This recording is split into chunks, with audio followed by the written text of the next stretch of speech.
확장의 복음 12번째 시간입니다. 불만이 많으면 두렵다는 뜻이다 라는 제목으로 하나님 말씀 증거하겠습니다. 오늘은 요셉의 두 아들이었던 에브라임과 므낫세 지파가 땅을 분배받는 장면입니다. 어려운데 지도를 한번 보여주십시오. 위치만 알면 되는데 가운데 요단강이 흐르고 요단 동편이 저 암몬 이렇게 써있죠. 왼쪽 동그라미 친 곳이 므낫세 에브라임 지파 그 지역을 분배하는 장면입니다. 오늘 성경은 이 두 지파의 땅 분배를 통해서 마지막 확장의 마무리 과정 속에 확장이 완성되지 못하고 흐지부지 되는 모습을 보여주고 있습니다. 왜 이 지파들은 흐지부지 되었는가? 큰 전투가 아니라 마지막 점진적인 정복, 점진적인 마무리 과정에서 실패했기 때문입니다.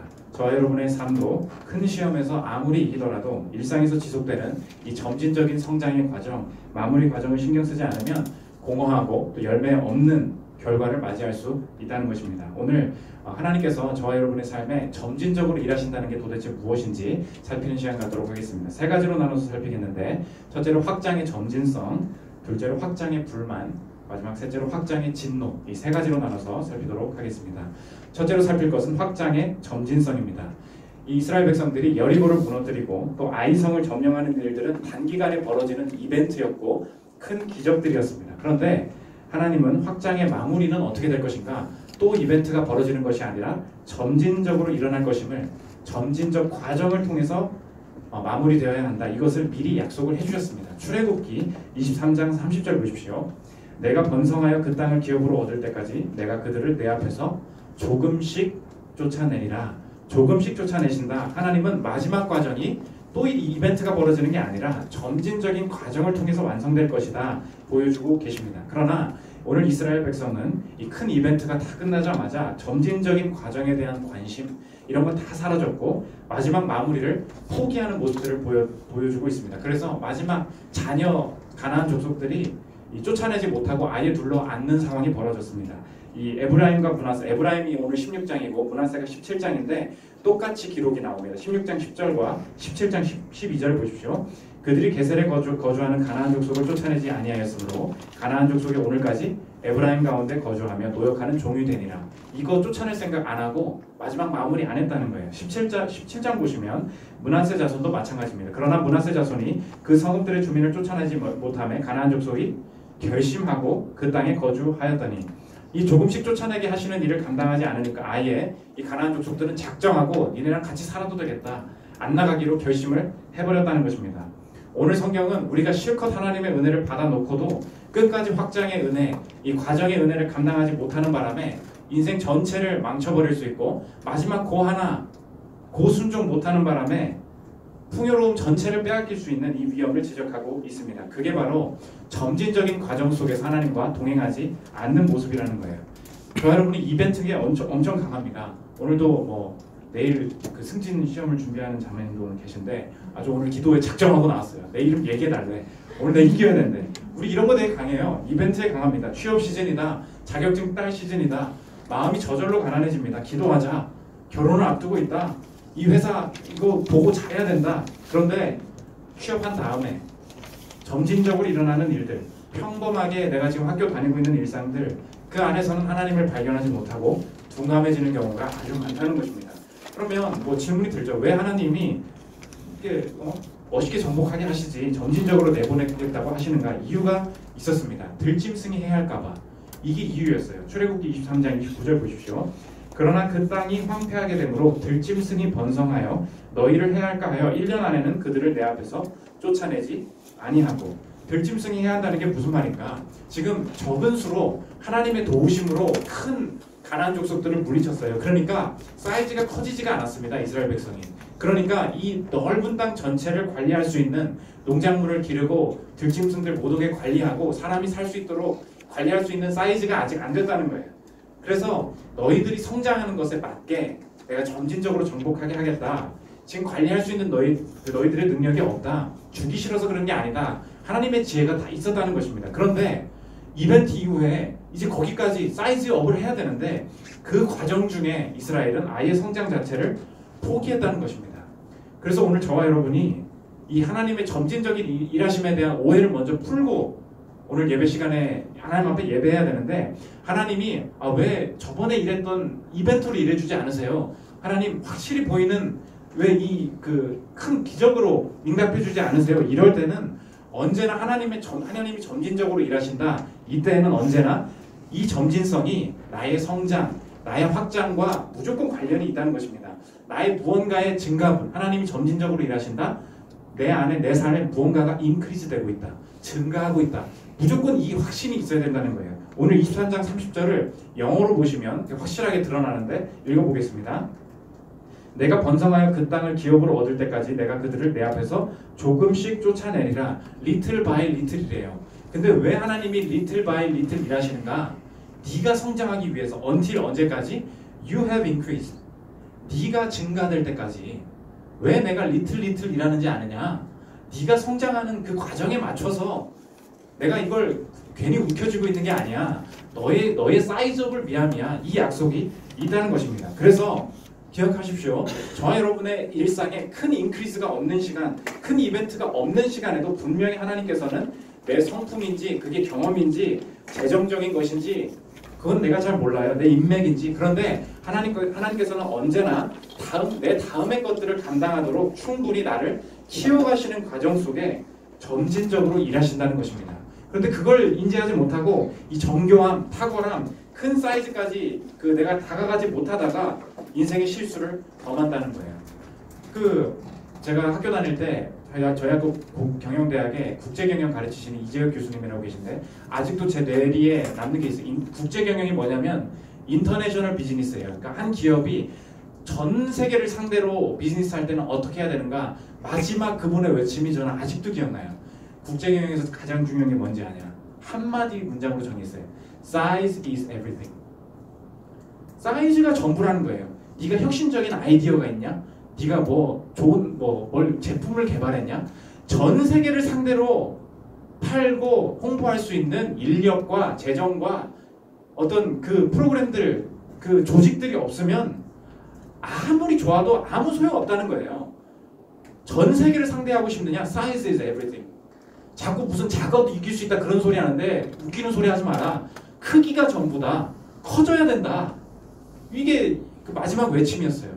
우리가 그냥 몸집만 커져야 된다 그 얘기가 아니라 우리의 삶의 점진적인 과정 속에 하나님께서 나에게 원하시는 게 뭐냐면 내 내면도 커져야 되고 어떤 이 스트레스 관리 능력도 커져야 되고 어떤 사람을 이해하는 이 능력과 어떤 내 지력도 커져야 되고 little by little 이벤트가 없으니까 그냥 놀아도 돼. 학교에서 그냥 학교 다니면 되는 거지. 이게 아니라는 거예요.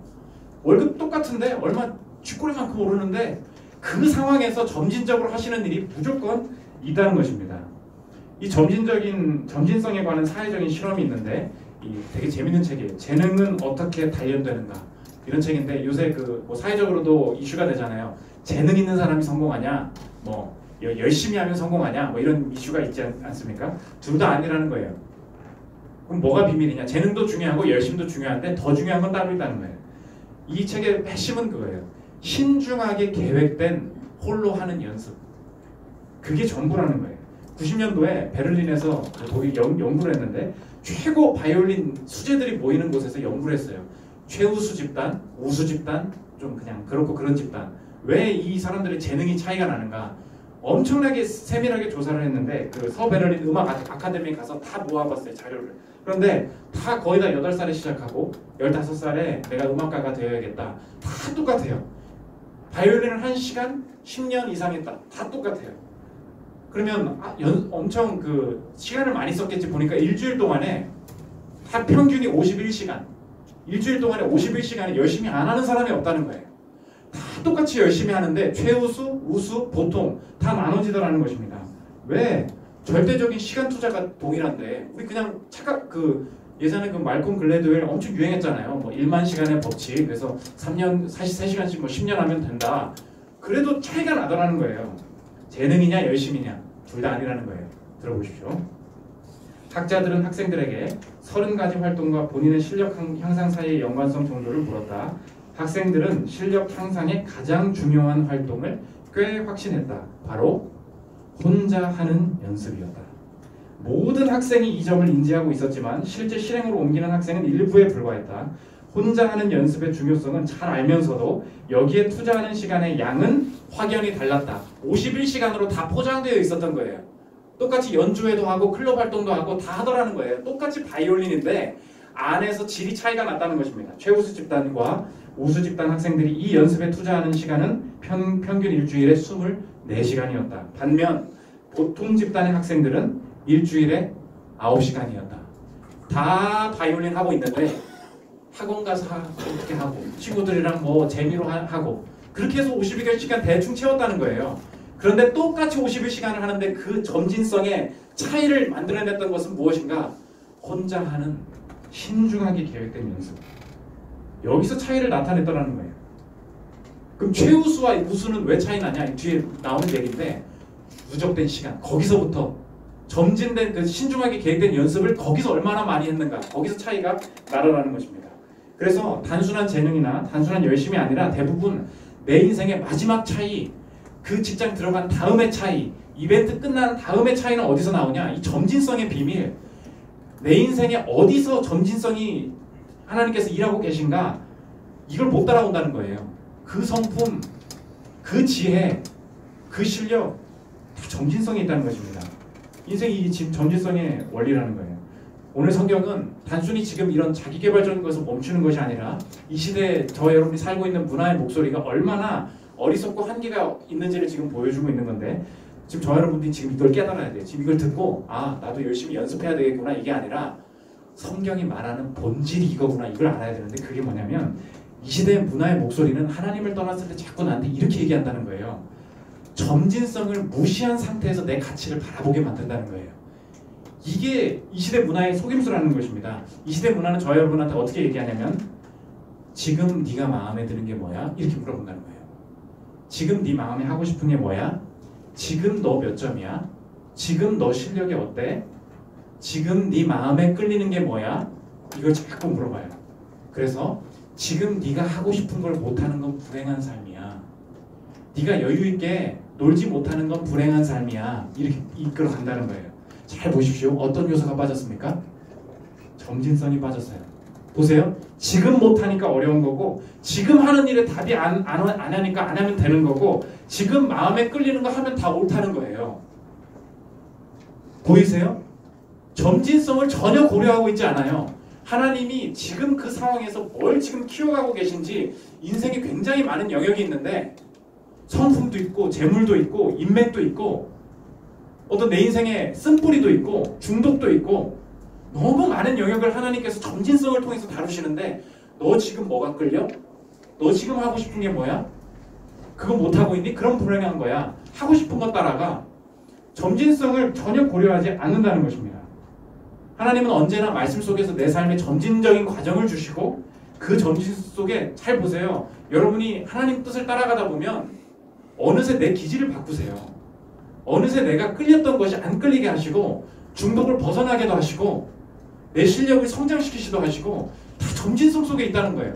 그런데 자꾸 내 인생의 문화는 나한테 하나님이 인도하시는 이 점진성을 자꾸 잊게 만들고 지금 힘들잖아. 지금 어렵잖아. 그러니까 그만둬. 지금 행복한 게 중요한 거야. 이렇게 집중하게 만든다는 것입니다. 저 여러분 오늘 삶에 점진성을 붙들고 있는 게 무엇이겠습니까? 인내 그냥 돼요? 그렇지 않다는 거예요. 분노 이거 조절하는 게 그냥 됩니까? 맨날 화가 나 봐야 돼요. 그렇죠? 이걸 감당하지 않은 사람이 성품의 어떤 쿠션이 충분히 생기지 않는다는 것입니다. 청소년부가 요새 하고 있는 게 있는데 욕하지 않기. 자꾸 존나 맛있어 이거 하는 거예요. 너 존나 무슨 뜻인지 아냐. 이게 강대상에서 이게 좀 어려운데 이 나쁜 말이다. 이거 해야 된다. 그래서 맨날 우리가 영민쌤이 자꾸 말할 때마다 이렇게 얘기를 해줘. 너 지금 존나라 그랬어. 근데 자기도 좀 있다가 존나 또 그래. 선생님도 다 같이 회개하자. 그런 마음을 해가지고 지금 하고 있는데 그냥 안 된다는 거예요. 지켜봐 줘야 되고 어떻게든 좀 이끌어 줘야 되고 점진적인 과정들이 필요하다는 것입니다. 그래서 점진적이고 누적된 훈련을 감당해낸 사람 못 따라와요. 여러분 한 주 한 주 예배 드리는 거 그냥인 것 같죠? 예배 한 주 빠져도 내가 뭐 설교 딴 데서 들으면 되지. 그렇지 않다는 것입니다.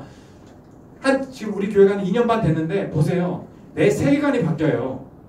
내가 생각하는 방식이 바뀌고 분노 앞에서 내가 저 사람을 어떻게 생각해야 되는지가 바뀌고 이게 하나님이 말씀 속에서 나를 일하시는 방법이에요. 왜 점진성을 포기하냐고.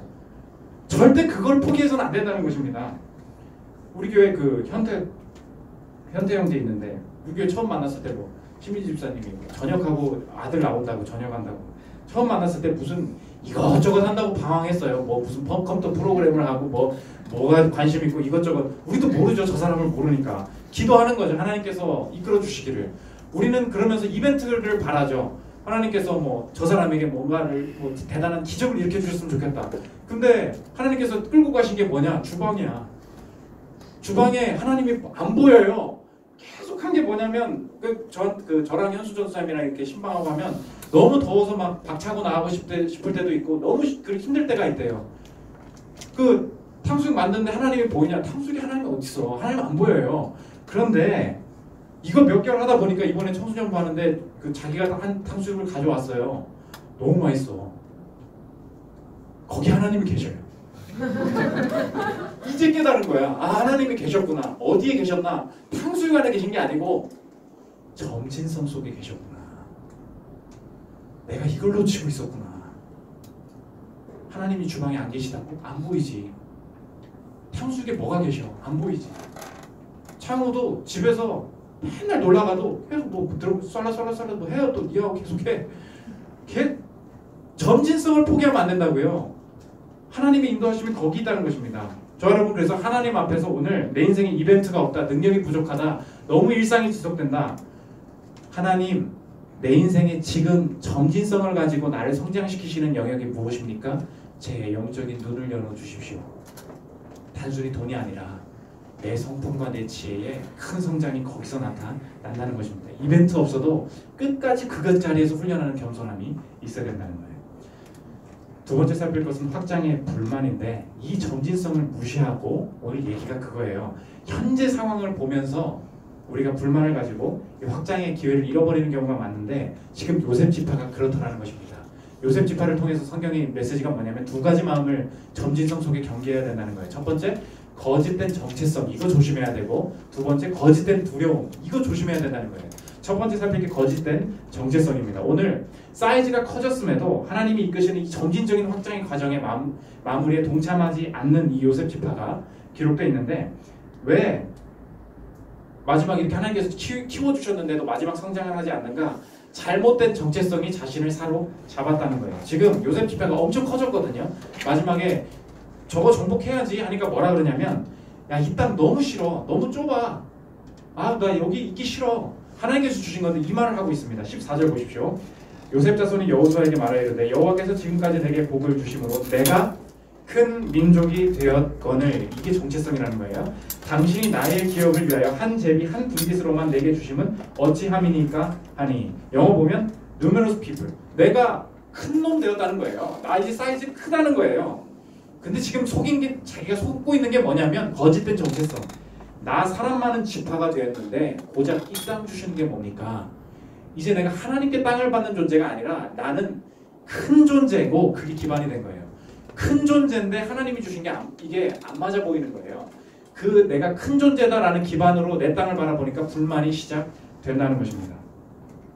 저 여러분이 속는 게 뭐냐면 하나님께서 성장하게 하시는데 이 점진적인 성장 중에 나는 이제 하나님의 인도하심을 받는 존재가 아니라 성장하면서 얻은 그것이 내 정체성이 된다는 거예요. 이걸 속으면 안 된다는 것입니다. 아까 인류대학에 가서 바이올리니스트가 되잖아요. 그들이 착각하는 게 뭐냐면 나는 좋은 대학의 바이올리니스트야. 그러니까 큰 공연에 초대받죠. 그죠? 큰 연주 가서 하잖아요. 그러니까 야 나는 방구석에서 혼자 연습하고 있을 사람이 아니야. 이 잘못된 정체성을 가지는 순간 자기 실력이 같이 무너진다는 거예요. 이 속임수라는 것입니다. 하나님께서 나를 성장시키게 하시는 영역은 방구석이었어요. 점진적인 과정이 드러나는 곳. 내 회사의 창고, 내가 회사의 카운터, 내가 그 나쁜 그 상사 앞에서 그곳 거기서 점진적인 과정들을 감당했어야 되는데 내가 이제 승진했어. 나 이제 좀 잘해. 순간에 그 성공들이 나의 정체성이 되면서 나머지 정복할 땅을 다 무시해요. 그러니까 다시 가나안에 종속된다는 것입니다. 그래서 저와 여러분의 불만은 오늘 포인트인데 불만은 언제나 나의 잘못된 정체성 속에서 생긴다는 것입니다. 이걸 주의해야 된다는 거예요. 아, 이런 가정 때문에 내가 이 고생이야. 봐요, 하나님께서 나를 인도하실 거야. 이 정체성이 없으니까 나는 이런 일을 해야 되는데 이 가정이 나를 막고 있어. 내 땅이 싫은 거예요. 나는 numerous people인데, 나는 많은 사람인데 이 가정이 나한테 백업을 못 해줘서 내가 지금 성공을 못 하고 있는 거야. 이 회사는 나랑 안 맞아. 왜냐면 나는 이 스펙을 가지고 있는데 요 정도 돈 받을 사람이 아니야. 그러니까 나는 딴 데 갈 거야. 이렇게 나를 대우하면 안 돼. 언제나 불만은 내 잘못된 정체성 속에서 온다는 거예요. 내 존재 자체가 하나님의 선물이었고 내 인도하심 자체가 하나님의 은혜 밖에는 없다. 이걸 잊어버리는 순간에 바로 타락이 시작된다는 것입니다. 그래서 오늘 이 땅에 대해서 그 연구한 월터 브루그만이라는 유명한 신학자가 있는데, 이 땅을 차지하는 이스라엘이 어떻게 타락하는지, 어떤 은혜를 잊는지 이렇게 말합니다. 들어보십시오. 땅은 강인하다고 생각되는 사람들이 아니라 그 땅을 기대할 아무 권리도 없는 취약한 사람들에게 주어진다. 공로 없이 주어진 존재가 뭐예요? 선물로서의 존재에 주가 되시는 분은 여호와시다. 그리고 우리를 어떻게 정의하냐면 이렇게 정의해야 된다는 거예요. 그리고 선물로 주어진 존재, gifted existence. 나는 선물로 주어진 존재라는 거예요. 선물로 주어진 존재를 유지하는 길은 그 선물을 주신 분에게만 의존하는 것이다. 그 다음에 타락입니다. 즉 사람들이 땅을 잃게 될 때 약속이 오게 되며, 이게 아무것도 없을 때 약속이 온다는 거예요. 그런데 땅이 확보될 때 땅은 미혹하는 것이 되어서 사람들은 그것을 잃게 된다는 것이다. 정체성이 바뀐다는 거예요. 나는 땅이 없는 존재입니다, 주님 할 때 약속이 오게 되고, 나는 이제 큰 존재입니다, 나는 땅을 가진 존재입니다 하는 순간 나는 빼앗기게 된다는 거예요. 우리 정체성이 무엇이냐? 난 존재 자체가 선물이었다. 내 인생 자체가 선물이었다. 인도하심 자체가 은혜다. 이런 사람은 언제나 주님께 의존하는데, 아니야, 내 땅은 내가 차지한 거야. 그러므로 이 수준, 나의 이 사회적 지위 속에서는 이제 나는 이렇게 행동할 거고 그걸 배제할 거야. 이제 난 그 일을 할 사람이 아니야. 이 순간 내 땅 빼앗긴다는 거예요. 하나님은 이 자기중심적인 마음, 내면의 이 뿌리 깊은 죄를 점진적인 과정 속에서 회개시키신다는 것입니다. 두 번째, 어떤 또 함정이 있느냐? 거짓된 두려움이 있다는 거예요. 그래서 여호수아는 그 말 딱 듣고, 야, 너 하나님이 크게 하셨는데 지금 그 불만이 무슨 소리야? 너 지금 그 능력 가지고 하나님을 의지하면 나머지 땅도 정복할 수 있어. 이렇게 다시 거짓된 정체성을 바로잡아 주려고 했어요. 그런데 뭐라고 말하냐? 사실은 이렇게 불만이 있고 교만한 사람들이 두려움을 가지고 있다는 것이 나타납니다. 오늘 15절 보십시오. 먼저 여호수아가 격려합니다. 여호수아가 그들에게 이르되 내가 큰 민족이 되므로 에브라임 산지가 내게 너무 좁을진데, 좁으면 브리스 족속과 르바임 족속의 땅 산림에 올라가서 스스로 개척하라 하니라. 너 할 수 있잖아. 하나님이 또 함께 하실 거야. 분명히 얘기했다는 거예요. 그런데 이 잘못된 정체성에서 빠져나오지 못한 사람은 불만 많고 교만하고 화가 나는데, 그런 척하지만 언제나 실제 자기가 인생이 살아나가려 할 때 두려움을 나타낸다는 거예요. 오늘 제목과 같습니다. 불만이 많으면 두렵다는 뜻이라는 거예요. 우리 인생이 언제나 그렇다는 거예요. 왜냐하면 성장시키시는 과정에서 내가 얻은 것, 이거 되게 기분 좋아요. 그러면서 얻은 거 가지고 판단하다 보니까 이제 만족을 못해. 욕심이 생겨. 교만해져. 불만이 쌓여서. 그런데 막상 이제 새로운 걸 나가려고 하다 보니까 하나님을 의지하지 않고 이제 내 걸 의지하잖아요. 그러다 보니까 꼭 나타나는 게 뭐냐면, 이제 추가적으로 정복하려고 할 때 언제나 두려움에 사로잡힌다는 거예요. 오늘 그렇게 불만하던 요셉 집사가 바로 그럼 직접 가면 되잖아. 그러니까 바로 두려움을 표현하는 걸 보십시오. 16절입니다. 요셉 자손이 이르되 그 산지는 우리에게 넉넉하지도 못하고 불만이에요. 골짜기 땅에 거주하는 모든 가나안 족속에게는 벳스안과 그 마을들에 거주하는 자이든지 이스라엘 골짜기에 거주하는 자이든지 다 철병거가 있나이다 하니, 그렇게 수가 많다고 불평하더니 직접 해 그랬더니 철병거가 있어서 나 무서워서 그런 거 못해. 거기 가봐야 못해. 난 갑자기 두려움을 표현한다는 거예요. 저 여러분 지금 생활 패턴을 보십시오. 내 인생 존재 자체가 선물로 주어진 것을 아는 사람은 보세요. 하나님이 공급하신다. 하나님이 내게 땅을 주신다. 하나님이 내게 필요한 영역을 주실 것이다 하는 사람은 현재 상황은 감사로, 추가적으로 정복하게 하는 것, 싸우러 나가게 하실 때는 담대함으로. 뭐라고요? 현재 상황에 대해서는 감사로, 추가적으로 정복할 때는 담대함으로. 왜? 그 승리도 그분이 주시는 것이기 때문에. 이게 있는데 거짓된 정체성. 나는 많은 사람이야. 순간 그게 정체성이 되면 일상에 대해서는 온갖 교만과 불만으로, 그렇죠? 감사가 아니라 온갖 교만과 불만으로. 그런데 추가적으로 싸우러 나갈 때는 내가 해야 되니까 두려움으로, 감사로, 담대함으로. 이게 아니라 교만으로, 두려움으로. 이게 된다는 거예요. 오늘 거짓된 정체성을 내려놓으시고 그로부터 오는 불만과 두려움을 점검해야 되는데, 여러분 예를 들어 볼게요. 자 보세요. 거짓된 정체성이 불만을 만들고 그게 두려움으로 이어진다는 거예요. 보세요. 돈을 벌어야 살아남을 수 있어. 인생은 돈을 벌어야 살아남을 수 있어. 정체성이죠. 그 다음 뭐가 와요? 연봉이 불만이야. 현재에 대한 불만이죠. 그런데 계속 이 월급 수준을 유지할 수 있을까? 두려움이죠. 거짓된 정체성, 거짓된 구원, 거짓된 불만, 거짓된 두려움 연결된다는 거예요. 보세요. 예뻐야 인정받는 삶이야. 거짓된 정체성이죠. 내 얼굴이 불만이야. 현재 불만이죠. 그런데 얼마나 해야 예뻐지고 사람들이 나를 인정하고 이성이 나한테 관심을 갖게 할 수 있을까? 그건 몰라요. 두려움이에요. 보세요. 자녀를 성공시켜야 잘 산 인생이야. 거짓된 정체성이죠. 근데 자녀가 지금 늘 속썩여. 불만이죠. 그런데 얼마나 잘해줘야, 얼마나 기도해야 말을 들을까? 두려움이에요. 하나님의 인도하심이 아니에요. 거짓된 정체성을 저 여러분 오늘 예배 시간에 봐야 된다는 것입니다. 돈 벌어야 살아남아. 예뻐야 돼. 그 남자가 날 사랑해줘야 돼. 거짓된 정체성 속에 불만, 내 삶에 대한 불만이 나오고 그건 언제나 삶에 대한 두려움으로 연결된다는 것입니다. 이걸 보고 정체성부터 다시 하나님께 돌아가는 것, gifted existence, 내가 선물로 내 인생에 주어진 존재라는 것을 아는 것부터 하는 것, 깨닫는 것, 이게 진정한 회개라는 것입니다. 마지막 세 번째, 확장의 진노인데, 이렇게 잘못된 정체성 속에 이스라엘은 제대로 된 확장의 즐거움을 경험하지 못하고 이 두려움 때문에 결국은 이 가나안 족속이 나중에 이 이스라엘 백성을 다시 괴롭힙니다. 오늘 성경은 우리의 삶도 마찬가지임을 보여주고 있는 것인데, 내 잘못된 정체성은 결국은 내 두려워하는 게 다른 것이기 때문에 하나님을 저버리게 만들고, 처음엔 엄청 교만한데 실제로 정복하지도 못하는 두려움 속에 인생이 사로잡힌다는 거예요. 그리고 결국은 정복하지 못한 돈, 정복하지 못한 명예, 정복하지 못한 건강이 떵떵거렸던 그것이 내 인생을 다시 사로잡고 삼켜버리는, 인생의 패턴이 다 그렇다는 거예요. 그리고 마지막, 사람은 언제나 하나님을 떠나고 다른 것을 두려워할 때 마지막 두려움을 맞이하게 되는데, 어떤 두려움이냐면 결국은 돈의 두려움도 아니고, 돈도 아니구나, 돈도 나를 사랑하지 않는구나, 그 사람도 날 완전히 사랑해 줄 수 없구나, 내 힘도 나를 건질 수 없구나, 그 두려움을 계속 느끼다가 마지막 두려움이 뭐냐면, 이렇게 살아왔는데 결국 하나님이 나를 떠나셨구나 라는 두려움.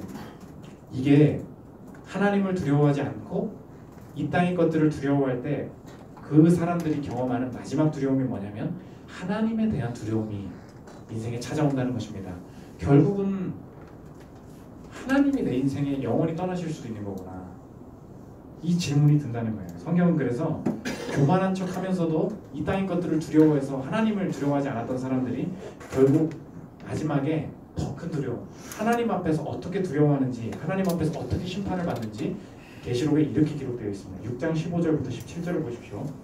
땅의 임금들과, 우리 얘기예요.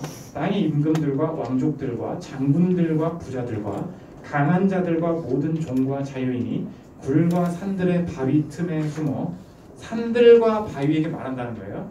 우리 위에 떨어져 보좌에 앉으신 이의 얼굴에서와 어린 양의 진노에서 우리를 가리라. 그들의 진노의 큰 날이 이르렀으니 누가 능히 서리요 하더라.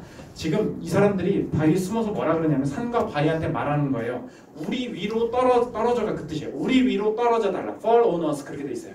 우리 위로 떨어져 달라. 뭐가 떨어지라는 거예요? 산아, 나를 덮쳐달라. 바위야, 나를 좀 덮쳐달라. 그런 뜻이라는 거예요. 이 사람들 왜 이러고 있습니까? 마지막에 가보니까 내 인생의 작은 실패나 위기, 이런 게 문제가 아니었다는 거예요. 차라리 그 고난을 당해서라도, 바위가 내 위에 떨어져서라도 하나님이 내 삶의 반대편에 서 계시다는 두려움, 하나님이 내 삶에 진노하고 계시다는 두려움, 하나님이 내 인생을 거부하고 밀어내고 계시다는 두려움, 그 불편함, 그 두려움으로부터 나를 건져달라는 거예요. 차라리 바위한테 맞는 게 낫다는 거예요. 사람은 하나님을 두려워할 때 가장 강해질 수 있었는데 다른 것을 두려워하고 하나님을 두려워하지 않자 이 땅의 것이 나를 구해주는 척하면서 끊임없이 나를 두려움으로 몰고 가다가 결국 하나님과 멀어지게, 너 이제 마지막에 상대할 사람을 보여주는 거예요. 네가 대적했던 마지막 사람과 이제 마지막 존재와 상대해봐. 그게 누구였어요? 하나님이었던 거예요. 내 인생 마지막 결론이 그거였던 거예요. 나는 좋아하는 걸 했을 뿐이야. 나는 그렇게 살았어요. 이게 지금 취업이 중요하잖아요. 하나님 왜 그걸 이해하지 못하세요? 그 모든 방식들이 벗겨내 보니까 그 모든 패턴이 본질적으로 무엇이었냐? 내가 하나님보다 강합니다. 한번 싸워보시죠. 내가 하나님을 대적하고 있었다는 걸 깨달았다는 거예요. 이게 성경의 끝 이야기입니다. 분명한 진노가 있다는 거예요. 우리의 삶을 향하여. 그런데 하나님께서는 이 계시록의 말씀이 모두 성취되기 이전에 내가 인생의 끝에 경험해야 될 그 진노를 하나님을 마주했을 때 이 두려움에서 피할 길을 여셨다는 것입니다. 하나님을 두려워할 때, 내가 두려워하지 않을 때 쏟으셔야 되는 진노를 한 사람에게, 나에게 쏟지 않으시고 한 사람에게 대신 쏟으셨죠. 그게 누구십니까? 그게 예수 그리스도라는 거예요. 마지막 진노의 잔이 내게 쏟아지지 않고 어떻게 쏟아졌는가? 성경이 이렇게 기록합니다. 마가복음 14장과 요한복음 18장을 보십시오. 이르시되 아빠 아버지여, 예수님 말씀이에요. 아버지께는 모든 것이 가능하오니 진노의 잔을 말합니다. 이 잔을 내게서 옮기시옵소서. 그러나 나의 원대로 마시옵고 아버지의 원대로 하옵소서 하시고. 예수님 말씀이 뭐예요? 쉽게 얘기하면 이거예요. 왜 이 잔을 내게 주세요 하나님? 저는 하나님을 두려워하는 존재였습니다. 계시록에 기록된 것과 마찬가지라는 거예요. 하나님을 두려워하지 않는 존재에게 진노를 쏟으셔야죠. 저는 두려워하고 있는데 왜 이 잔을 제게 마시게 하세요? 그 고민 속에 예수님께서 요한복음 18장에 뭐라고 하시냐? 아버지께서 주신 잔을 내가 마시지 아니하겠느냐 하시느라. 왜 이 진노를 경험하고 계신 것인가? 왜 십자가에서 이 진노를 당하셨는가? 예수님은 지금 자신의 삶을 통해서 우리에게 대답하고 계신 것입니다. 오늘 삶의 문제에 대해서 대답하고 계신 거예요. 너 삶에 많은 두려움이 있고 엄청 불만 많지? 그래서 하나님이 싫지? 채워주시지 않으니까. 그냥 그것 좀 해결해 주셨으면 좋겠지. 너무 네가 중요하고 갖고 싶은 것들이 있다 보니까 하나님이 전혀 두렵지 않지? 이게 더 중요하지? 무섭지? 그 상사가 더 두렵지? 사람은 그렇게 자신을 믿고 내 두려움을 내 방식대로 통제하며 살다가 자신이 통제할 수 없는 마지막 두려움을 경험하게 되는데, 그것은 이 땅의 가난이 아니라 결국 하나님 앞에서 당신보다 내가 옳았음을 증명해야 되는 그 순간, 그 두려움이 찾아온다는 거예요. 내가 하나님을 정복할 수 있었음을 증명해야 되는 하나님 앞에 서는 두려움을 경험하게 될 것이다. 그러나 너는 하나님을 떠났기에 하나님께서 진노하여 하셨음에도 하나님께서는 너를 사랑하시기에 그 진노의 잔을 내게 쏟지 않으시고 자신의 아들을 보내셔서 마지막 네가 경험해야 할 두려움을, 그 진노의 잔을 대신 마시게 하셨다. 그 아들 때문에 마지막 두려움, 하나님과 맞이하는 두려움, 그 진노의 잔을 피했다고 믿는 자, 인정하는 자, 받아들이는 자는 인생의 마지막 두려움, 죽음 이후에 하나님 앞에서는 두려움을 경험하지 않고 영생을 얻게 될 것이다. 이게 하나님 약속이에요. 그러면 이걸 믿는 사람만 현재의 두려움이 풀린다는 것입니다. 이걸 믿는 사람만 현재의 불만도 풀린다는 거예요. 왜요? 이걸 믿는 사람은 이제 알 수 있어요. 하나님은 하나님을 대적하는 자를 심판하시는 하나님이지만 나도 그랬지만 나를 사랑하시기에 내가 경험해야 할 마지막 두려움, 하나님과 맞이하는 두려움을 자신의 아들을 버려서까지도 내가 두려움을 경험하지 않도록 해주시기를 원하셨던 분이셨다면, 그리고 그분의 일 때문에 내가 영생을 얻는 존재였다면 이제 이해할 수 있겠다는 거예요. 이제 이 땅의 두려움도 하나님께서 그냥 주시는 것이 아니라 나는 왜 이 두려움도 두려워하지 않느냐? 죽음도 거둬가신 그분이 이 두려움 속에서도 이제 보여요. 나는 이 두려움 속에서도 점진적인 과정이 있음을 본다. 그의 유익이 있음을 본다. 내 삶의 거짓된 정체성을 본다. 거짓된 정체성으로부터 오는 두려움을 태우시는 하나님을 본다. 내가 두려워해야 될 분은 죽음도 이기신 하나님이시다. 이게 깨달아진다는 거예요. 저 여러분, 이 땅에 두려움의 문제, 불만의 문제를 해결하려면 열심히 기도해서 응답해 주세요, 이렇게 해결되지 않는다는 거예요.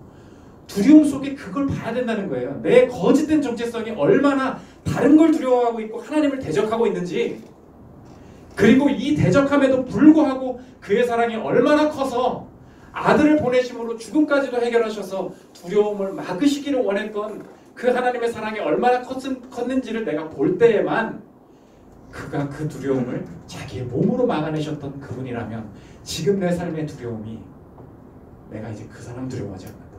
이 가난을 두려워하지 않는다. 내가 이 질병을 두려워하지 않는다. 내가 이 미래의 장래에 내가 감당해야 될 이것을 두려워하지 않는다. 왜냐하면 그분이 내 인생 책임지고 계시기에, 죽음도 책임지셨기에 이 과정에서도 점진적이 있음을 본다. 이 과정에서도 그의 정결하게 하시는 일하심이 있음을 본다. 내가 그분 따라가리라.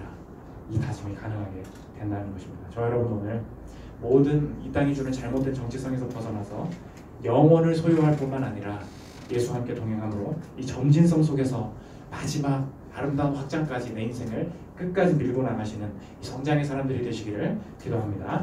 우리 함께 예수들